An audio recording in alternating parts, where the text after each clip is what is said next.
This is the Bellwork for March 28th. Begin the lesson by listening to the information, learning what is presented, and at the end you'll have an opportunity to write the question and the answer.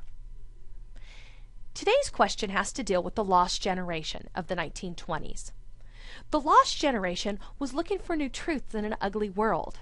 They are a group of writers and artists who had just experienced World War I.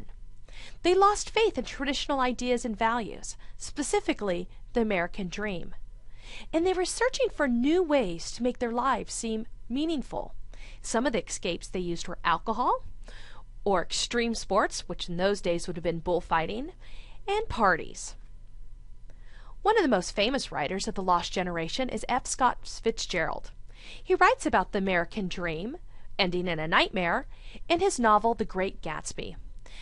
The characters in The Great Gatsby experience wealth, success, and emotional fulfillment, or at least that is what they are trying to seek. But in the end, Gatsby, the main character, is destroyed by the very things he hoped to achieve. Another writer of the lost generation is Ernest Hemingway. Some of his famous works include The Old Man and the Sea and The Sun Also Rises.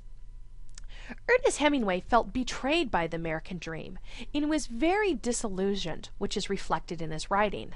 He questions, how can there be happiness in a world after a war?